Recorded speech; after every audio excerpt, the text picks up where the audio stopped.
So this is our first chapter of strategic cost management introduction. Now, yesterday only I told you what is cost management.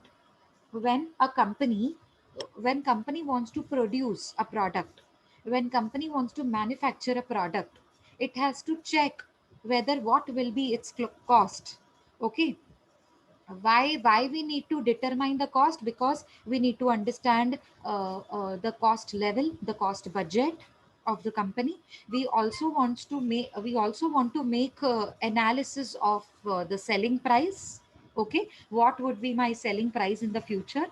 Also we want to check with my competitors as to what selling price, as to with what selling price they are selling their products in the market. ठीक है, और profit भी ascertain करना है। मतलब आपको ये भी तो जानकारी होनी चाहिए कि हमारा प्रॉफिट मार्जिन कितना हो रहा है, तो उसके लिए आपको कॉस्ट तो असर्टन करनी ही पड़ेगी, कॉस्ट एनालिसिस करना ही पड़ेगा। ठीक है ना? तो कंपनी क्या करती है, उसको स्ट्रैटेजिकली प्लान करती है, कॉस्ट को मैनेज करती है स्ट्रैटेजिकली प्लानिंग कर कर। ठीक है, उसके बहुत सारे टेक्निक्स होते हैं। अब हम इस चैप्टर में ना टेक्निक सीखेंगे, जैसे वैल्यू एनालिसिस क्या होता है, वेस्टेज कंट्रोल क्या होता है, बीपीआर क्या होता है, टीक्यूएम क्या होता है। All these we will learn in this chapter. Now सबसे पहले देखो, उन्होंने बताया है कॉस्ट एसर्टनमेंट क्या होता है। मतलब कॉस्ट की जानकारी निकालना, कॉस्टिंग सिस्टम बनाना, ऐसा सिस्टम बनाना जिसमें हम प्रॉफिट का मेजरमेंट कर सकें, उसे कहते हैं कॉस्ट एसर्टनमेंट। क्योंकि जब तक आप कॉस्ट को एसर्टन नहीं करेंगे, तब तक आपका प्रॉफिट मेजर नहीं होगा। ठीक है ना? I request everybody to mute. Please, Priya. Priya, you are unmuted. Mute yourself, please. Thank you. Okay. Next, we have cost control. Now, what is cost control? Cost control means whatever cost I can avoid, whatever cost that I can avoid, avoidable cost. Now, do you know there are costs that can be avoided? Do you know that? खर्चे कुछ ऐसे होते हैं जिनको हम avoid कर सकते हैं। क्या आप जानते हैं कौन से ऐसे खर्चे होते हैं जिन्हें हम अवॉइड कर सकते हैं, या अनवांटेड खर्चे हैं जिन्हें हम कम कर सकते हैं? एग्जाम्पल दे सकते हो आप कुछ ऐसे खर्चों का? Come on, tell me. Okay, listen, I will tell you. Suppose आपका मशीन आवर्स जो है वो 12 आवर्स काम कर रही है, मशीन आवर्स, लेकिन प्रोडक्शन उतनी नहीं हो रही है। आपकी मशीन 12 आवर्स काम करती है, लेकिन जितनी प्रोडक्शन होनी चाहिए उतनी हो नहीं रही है। तो आपने चेक किया, स्क्रूटिनाई किया। अब स्क्रूटिनाई किया तो आपको पता चला कि जो लेबरर्स है ना, वो जो उनको जो ब्रेक मिलती है ना, वो ज़्यादा लेते हैं। ब्रेक का टाइम वो ज़्यादा ले लेते हैं। मतलब ब्रेक का टाइम ज़्यादा लेना मतलब सपोज मैंने आपको 15 मिनट्स का ब्रेक दिया, बट आप हाफ एन आवर का ब्रेक ले रहे हैं, तो वो 15 मिनट्स ब्रेक वेस्ट हो गया ना। 15 मिनट्स का प्रोडक्टिव जो टाइम था वो वेस्ट हो गया। अब जब टाइम वेस्ट हो गया तो प्रोडक्शन का जो नंबर ऑफ आवर्स है वो कम हो जाएंगे। प्रोडक्शन के नंबर ऑफ आवर्स का मशीन चल रही है, लेकिन प्रोडक्शन उतनी नहीं मिल रही है। Do you understand that? या फिर सपोज मशीन चलते चलते लेबरर का कॉल आ गया, अब वो 15 मिनट कॉल पे चला गया एंड मशीन चालू है, and no product is manufactured. वो भूल गया कि मशीन चालू कर दी थी मैंने। तो नंबर ऑफ आवर्स तो मशीन के हैं ना, ज्यादा काम कर रहे हैं, इलेक्ट्रिसिटी खा रहा है, वो पावर ले रहा है मशीन, है ना? तो जो खर्चे हम अवॉइड कर सकते हैं, अगर हमने उन खर्चों पे कंट्रोल कर दिया, तो हमारा खर्चा कम हो जाएगा, कॉस्ट कंट्रोल हो जाएगी। ठीक है? और कॉस्ट कंट्रोल सिर्फ हम तब कर सकते हैं जब क्या कह सकते हैं इसको, अनअवॉइडेबल खर्चे हो, सॉरी, अवॉइडेबल खर्चे हो। देखो, जो खर्चे अनअवॉइडेबल होते हैं, जो होंगे ही होंगे, इलेक्ट्रिसिटी का बिल आएगा ही आएगा, आप कुछ नहीं कर सकते हो। जितना इलेक्ट्रिसिटी पॉइंट्स बनी हुई है, उतना बिल तो आएगा ही आएगा, आप कुछ नहीं कर सकते। ठीक है ना? लेकिन जो खर्चे अवॉइड कर सकते हो, उन्हें तो आप करो, उन्हें तो खर्चों को कम करो। So that is known as cost control. और कॉस्ट कंट्रोल सिर्फ अवॉइडेबल एक्सपेंसेस पे ही हो सकता है, जिन जो हमारे हाथ में है। Avoidable means something that I have in my hand, something which is within my reach. Okay, that is avoidable expense.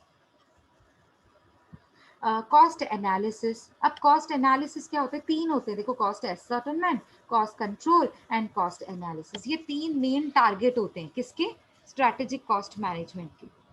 अब कॉस्ट एनालिसिस में क्या होता है, कॉस्ट को एनालाइज किया जाता है, वेरिएबल है कि फिक्स्ड है, अच्छा डायरेक्ट है कि इनडायरेक्ट कॉस्ट है, अच्छा ये इसका नेचर, इसका इसका जो फंक्शन है वो क्या है, कॉस्ट का फंक्शन क्या है, ये फैक्ट्री के डिपार्टमेंट का खर्चा है कि ये office and selling and distribution के डिपार्टमेंट का खर्चा है। हम एनालाइज करते हैं ये कौन से टाइप का कॉस्ट है, ठीक है ना। अभी फिक्स्ड खर्चा है तो ये तो होना ही है ना, चाहे मेरी प्रोडक्शन कम हो चाहे ज्यादा हो, ये खर्चा तो होना ही है। और अगर वेरिएबल एक्सपेंस है तो ये खर्चे मेरे लिमिट में है, मतलब जितनी मैंने प्रोडक्शन करनी है उतना खर्चा बढ़ेगा, प्रोडक्शन कम तो खर्चा भी कम, that is a type of variable expense. I hope you understand the difference between variable and fixed. So that is something Yes. that I need to, yeah, that is something that we need to understand about cost analysis. Okay, analysis means हम जानकारी निकालते हैं, information निकालते हैं cost के बारे में कि कौन से टाइप का कॉस्ट है, तभी तो मैनेजमेंट को हेल्पफुल होगा ना कि कौन से तरीके की पॉलिसी बनानी चाहिए मुझे अपने ऑर्गेनाइजेशन के लिए, ठीक है ना। तो हमने कल भी सीखा था शॉर्ट में, मैंने आपको जब सिलेबस बता रही थी तब मैंने आपको बताया था स्ट्रैटेजिक कॉस्ट मैनेजमेंट क्या होता है।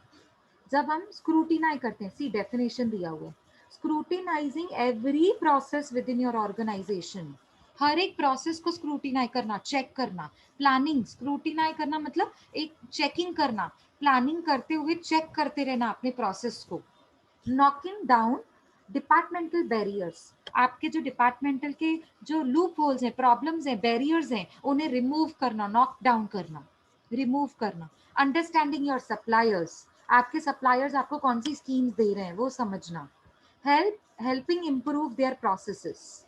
Cooper and smuggler, Slagmulder ने ये डेफिनेशन दिया है, आगे एक और डेफिनेशन है, the application of cost management techniques. ये कुछ है ना हमारे पास टेक्निक्स होती है कॉस्ट मैनेजमेंट की, अभी हम आगे पढ़ेंगे, बहुत सारी टेक्निक्स होती हैं, उनको अप्लाई करना, उनको अपने सिस्टम में लाना, so that they simultaneously improve the strategic position of the firm. मतलब ऐसे हम लोग को स्ट्रैटेजिक टेक्निक्स अपनानी है सो दैट मेरी जो स्ट्रैटेजिक पोजिशन है, मेरी जो फर्म की पोजिशन है वो इम्प्रूव हो और कॉस्ट रिडक्शन हो जाए। अगर कॉस्ट रिडक्शन हो गई तो मेरा प्रॉफिट खुद ब खुद बढ़ जाएगा। So that is my main motto. Strategic cost का मेन मोटो ये होता है कि कॉस्ट को, अननेसेसरी जो कॉस्ट है ना उनको रिड्यूस करना। ओके, ठीक है ना। अब ये कॉन्सेप्ट दिया हुआ है छोटा सा एक स्ट्रैटेजिक कॉस्ट मैनेजमेंट के लिए, जो मैं आपको कल बता चुकी हूँ, ये पूरा वही है, स्ट्रैटेजिकली अपने कॉस्ट को कैसे मैनेज करने का। जहां जहां आपको दिख रहा है कॉस्ट मेरी बढ़ रही है उसको कम करनी है, जहां आपको दिख रहा है मेरे प्रोडक्ट की क्वालिटी जा रही है उसको, उस पर खर्चा करके क्वालिटी इंप्रूव करना है। मतलब सिर्फ स्ट्रैटेजिक कॉस्ट मैनेजमेंट का मतलब सिर्फ ये नहीं होता कि कॉस्ट को रिड्यूस करते जाओ, कॉस्ट खर्चों को कम करते जाओ, इतना भी कम मत करो कि आपने प्रोडक्ट की क्वालिटी गिरा दी। अगर आपने प्रोडक्ट की क्वालिटी, आप अपने स्टैंडर्ड रिक्वायर्ड, जो कस्टमर को रिक्वायर्ड क्वालिटी चाहिए, अगर उतनी क्वालिटी भी नहीं दोगे कस्टमर्स को तो वो तो खरीदेंगे ही नहीं। तो खर्चा इतना कम नहीं करना है कि क्वालिटी पे इफेक्ट हो जाए। मतलब आप स्ट्रैटेजिकली मैनेज करो अपनी कॉस्ट को। स्ट्रैटेजिकली का मतलब ही होता है कि जहां अननेसेसरी कॉस्ट है उसको कम करना है, कंट्रोल करना है, और एनालिसिस करके आपको ये समझना है कि मेरे प्रोडक्ट की क्वालिटी मेंटेन्ड है कि नहीं है। अगर नहीं है तो आपको उसमें इम्प्रूवमेंट लानी है। ओके, ठीक है ना। अभी यहाँ पे ना कुछ की एलिमेंट्स हैं, स्ट्रैटेजिक कॉस्ट मैनेजमेंट के कुछ की एलिमेंट्स हैं। अब की एलिमेंट्स का मतलब क्या होता है, जिसके बिना ये मैनेजमेंट पॉसिबल नहीं है। ठीक है, mute everybody please. Deepak, Deepak mute करो। Okay, now there are some elements of strategic cost management. Key elements का मतलब ही होता है इंपॉर्टेंट एलिमेंट्स, जिनके बिना आप ये प्रोसेस को अप्लाई नहीं कर सकते, स्ट्रैटेजिक कॉस्ट मैनेजमेंट को अप्लाई नहीं कर सकते। So three pillars are there. Three main pillars are there. First is cost driver analysis. अब ये cost driver हम कहाँ सीखेंगे, ABC, ABC एनालिसिस में, activity cost based, activity based costing में। वहां पर हम सीखेंगे कि कॉस्ट ड्राइवर एनालिसिस क्या होता है। अब मैं आपको ड्राइवर का मतलब बता दूं। कॉस्ट ड्राइवर का मतलब होता है जो जो मेन कॉस्ट है आपकी, जिसकी वजह से ये एक्टिविटी चल रही है, जिस वजह से ये डिपार्टमेंट चल रहा है, जिस वजह से मेरी कंपनी चल रही है, वो तो खर्चा इंपॉर्टेंट ही है ना। अगर कार का ड्राइवर ही नहीं होगा तो ड्राइव कौन करेगा? Are you getting my point? So cost driver Yes. analysis means वो मेन एक्टिविटी जिसकी वजह से ये कॉस्ट इनकर हो रहा है और जिसकी वजह से मेरी कंपनी चल रही है, उसको एनालाइज करना सबसे पहला स्टेप, सबसे पहला pillar cost driver. Second is strategic positioning analysis, मतलब आपको वो प्लान, वो जो पोजीशन है ना, वो प्लान बनाना है जिसमें आप, म्यूट प्लीज एवरीबॉडी म्यूट। अब है ना सेकेंड पिलर क्या होता है, strategic positioning analysis. Positioning analysis मतलब वो आपको ना रिसर्च करनी पड़ती है इसमें। किस क्या रिसर्च करनी पड़ती है कि मेरा कॉर्पोरेट स्ट्रक्चर कैसा है, कंपनी का एनवायरनमेंट कैसा है, एक्सटर्नल एनवायरनमेंट कैसा है, कितने कॉम्पिटिटर्स हैं बाहर, मुझे कितना प्राइस मुझे रखना चाहिए, अब कितनी मुझे स्कीम्स और डिस्काउंट्स देने चाहिए, क्या मेरी पोजीशन होनी चाहिए। That is second pillar. एक बार मैंने डिसाइड कर लिया कौन सी एक्टिविटी मेरी कंपनी के लिए सबसे इंपॉर्टेंट है कॉस्ट ड्राइवर एनालिसिस के अंडर में, अब मैंने डिसाइड करना है पोजीशन क्या होनी चाहिए उसकी। ठीक है ना, पोजीशन में हम ये डिसाइड करते हैं, देखते हैं, अप्रोचेस लगाते हैं अलग अलग कि इन्वायरमेंट कैसा है, इंटरनल इन्वायरमेंट कैसा है कंपनी का, एक्सटर्नल इन्वायरमेंट कैसा है। एक्सटर्नली अगर देखोगे तो कंपनी के कॉम्पिटिटर्स कौन कौन है, कितनी स्ट्रैटेजीज वो लोग यूज करते हैं, कितनी स्कीम्स पब्लिक को वो दे रहे हैं। तो आपको अब की सिचुएशन पे डिजायर्ड गोल्स को रीच करना होगा। For that you need to decide the position of your strategies, कि क्या क्या स्कीम्स मुझे बनाकर लोगों को अट्रैक्ट करना है मेरी कंपनी का प्रोडक्ट खरीदने के लिए। ठीक है ना, उसे कहते हैं स्ट्रैटेजिक पोजीशनिंग एनालिसिस। और थर्ड होता है आपका वैल्यू चेन एनालिसिस। अब ये वैल्यू चेन एनालिसिस क्या होता है, it is used to determine the series of activities, series मतलब नंबर ऑफ एक्टिविटीज इन्वॉल्व। अब आप जब एक प्रोडक्ट को मैन्युफैक्चर करते हो तो क्या बस मैन्युफैक्चरिंग ही होती है उसकी? नहीं, उसमें बहुत कुछ इन्वॉल्व होता है। मैन्युफैक्चरिंग, लेबर का इम्पोर्टेंस कितना होता है आप देखो, लेबर नहीं होगा तो मैन्युफैक्चरिंग नहीं होगी। उसके बाद एक्स्ट्रा एक्सपेंसेस, मतलब आप सपोज एक शर्ट टी शर्ट बना रहे हैं, जब मैंने कल एग्जाम्पल दिया था आपको इसका, तो शर्ट पे बटन्स एंड एम्ब्रॉयडरी लगाना, एम्ब्रॉयडरी करना, या फिर शर्ट को कलर करना, डाई करना in all, these things are important. There are series of activities, सिर्फ एक एक्टिविटी नहीं कि शर्ट को स्टिच करना है, बट नहीं, उस शर्ट को रेडी टू वेयर होना चाहिए ना वो। अच्छा, जब आप बेचोगे तो उसको पैक करके बेचोगे, so packing material is also very important. उसकी एडवर्टाइजमेंट करना, so advertisement is also very important. So there are different different activities involve. तो एक एक एक्टिविटी का अलग अलग वैल्यू होता है। अब जो एडवर्टाइजमेंट की वैल्यू होती है वो पैकिंग मटेरियल की वैल्यू थोड़ी ना होती है। जो मैन्युफैक्चरिंग का स्टिचिंग करने का वैल्यू होता है उतनी एम्ब्रॉयडरी की वैल्यू नहीं होती है। सबकी वैल्यू अपनी अपनी होती है। So there is a value chain of different different activities, so we need to determine that also, but you need to require to opt for a systematic approach। नहीं, ऐसे रैंडमली कोई भी अप्रोच नहीं use कर सकते, उसके लिए भी डिफरेंट सिस्टमेटिक अप्रोचेस होते हैं जो हमको कंपनी के डिफरेंट एक्टिविटीज पे यूज करने होते हैं। Okay, so there are three pillars. So what was the first pillar? Key elements क्या होते हैं strategic cost management के? First pillar Cost is, driver very analysis. good, cost driver analysis. Second is Strategic strategic positioning positioning, analysis. very good, analysis. And third analysis में क्या होता है? Value chain। Value chain. Value chain मतलब आप एक एक activity का value calculate करते हो, ठीक है ना, एनालिसिस करते हो सिस्टमेटिकली। तो ये था आपका स्ट्रैटेजिक कॉस्ट मैनेजमेंट के बारे में। मतलब एमसीक्यूज अगर होंगे ना, अभी तो पता नहीं है हमारे एग्जाम्स कैसे होंगे। ठीक है, कॉलेजेस ओपन हो गए तो ऑफलाइन एग्जाम भी हो सकता है, रिटन एग्जाम जैसे हम पहले देते थे, और अगर ऑनलाइन चला तो फिर ऑनलाइन एग्जाम देना पड़ेगा जैसे एमसीक्यूज का हुआ इस बार आपका, राइट। तो अब बोल नहीं सकते ना, तो एमसीक्यूज के फॉर्म में भी ये पूछा जा सकता है। what are the cause what I mean what are the key elements of strategic cost management, pick the correct most part। तो आपने बताना है इसमें से कौन है, कोई इसमें से कोई एक बराबर होगा बाकी तीनों गलत होंगे, so you have to pick the right most answer। ठीक है ना। तो ओके मैम। हाँ जी, मतलब इसको भी मैं आपको ना बताती जाऊंगी, जैसे एमसीक्यूज के फॉर्म में अगर पूछेंगे तो कैसे पूछेंगे। अब जैसे ये क्वेश्चन शॉर्ट नोट के फॉर्म में आ सकता है, what are the key elements of strategic cost management. So you start with the meaning of strategic cost management, and then you write key elements, three pillars of the elements of the strategic cost management. So this is how you write your short note. ठीक है ना। अब next है हमारा Michael potter's 5 force model. अभी 5 forces model क्या होता है? FFM कहते हैं इसे, माइकल पॉटर्स का FFM कहते हैं इसे। अब ये ना आपको बताता है, देखो यहाँ पे दिया हुआ है आपको 5 फोर्स मॉडल। ये देखो 1, this is first, this is second, this is third, this is fourth, and the middle one is fifth. Okay, so 5 force model कहते हैं इसे। किसका? माइकल पॉटर्स का। ये आपने आई थिंक मार्केटिंग में पढ़ा होगा। पढ़ा है मार्केटिंग में? किया है मार्केटिंग में? Yes ma'am. हाँ, ये आपने शॉर्ट में किया होगा बहुत, यहाँ पे भी शॉर्ट में ही है बिल्कुल। अभी कॉस्ट से रिलेटेड है, ठीक है ना।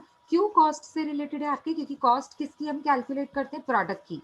सो प्रोडक्ट के कॉम्पिटिटर्स भी होते हैं, प्रोडक्ट के सप्लायर्स भी होते हैं, प्रोडक्ट के बायर्स भी होते हैं, प्रोडक्ट की राइवलरीज भी होती हैं, और प्रोडक्ट को थ्रेट्स भी होते हैं सब्सटीट्यूट निकलने के। अगर टी नहीं तो कॉफी, ये सब्सटीट्यूट हो गया ना। So if you don't want to buy tea, there is a coffee an option for you, there is coffee an option for you, so that is a threat of substitutes। ठीक है ना। सो देखो five models हैं जिसके ऊपर एक company को काम करना पड़ता है to sustain in the market. ठीक है ना।